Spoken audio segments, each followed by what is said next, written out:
I consider Phil Leotardo to be the archetype old school gangster, the quintessential mobster. Now hear me out.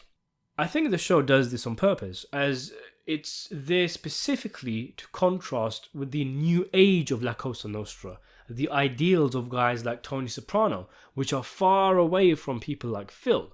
Tony has always had a love and nostalgia for the old days, feeling like he came in at the end of the thing. The best is over, as he says in the first episode. The old days were the best, back when we had men like Gary Cooper, the strong silent type. And Phil Leotardo is the final manifestation of Tony's reckoning with his romanticization of the past and the glory days, warts and all.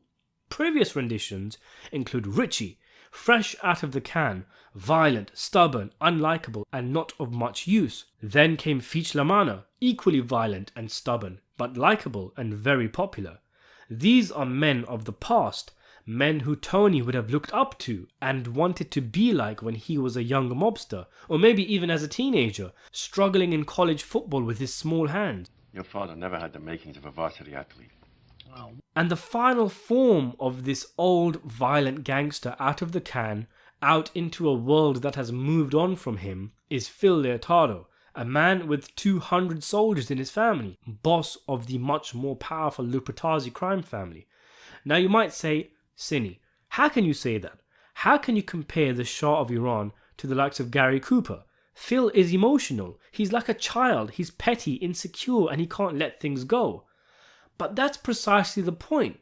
Tony's vision of the past is a sanitized, romanticized one. He is sucked into the allure of honor and code, as shown in The Godfather, one of his favorite movies. But when Tony comes across someone who carries those very same values, he utterly despises them. Add to that, the classic old school gangsters were never smart and suave. Not all of them anyway. The 80s, a period where Phil was in his prime and a period which Tony would idolize, was one of the most violent and brutal decades in mob history.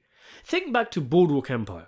Tony would probably love that show, love the characters, but guys like Al Capone, Charlie Luciano, Jimmy Darmody, these guys were egotistic, self-serving and cruel, and had Tony actually come into contact with them, he would have hated them. He would just not be able to get business done with someone like Luciano finding something to be offended by in every sentence, Capone off his rocker on coke, or Darmody throwing people off balconies.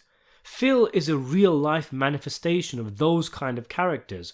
He lived and breathed omerta. He even nitpicked the way Jersey did their initiations. And in real life, these kind of old-timers are annoying, emotional, narrow-minded, behind the times, and crucially, hypocritical. Tony wants to talk up codes and ethics, lamenting that men aren't real men anymore. But when he is dealing with such a man who has the values that Tony claims he wants in today's mobsters, Tony finds him annoying. You're a man, Phil. This ain't a lot nowadays. The Vito situation is the best example. Rightly or wrongly, Phil wants him gone because he's gone against mob values. Rightly or wrongly, Tony, much more business-minded than many of his peers, is willing to give him a pash because of how much cash Vito brings in.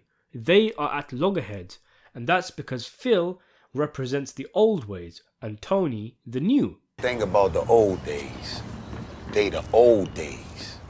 This relates to something I want to dedicate to a separate video, but there's a lot to say about Tony's nostalgia and rose-tinted look at the past.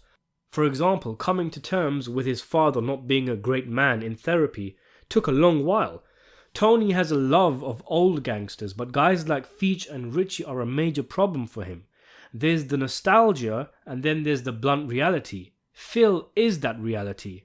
He's actually a fascinating antagonist to Tony because the same ideals Tony aspired to growing up are the ones Phil lives by. And look how irritating it is. Phil represents the last of the old school dons, for better or worse. He's the last man standing in that regard, and the casting of Frank Vincent, famous from Goodfellas and Casino, may have been an intentional decision in that regard.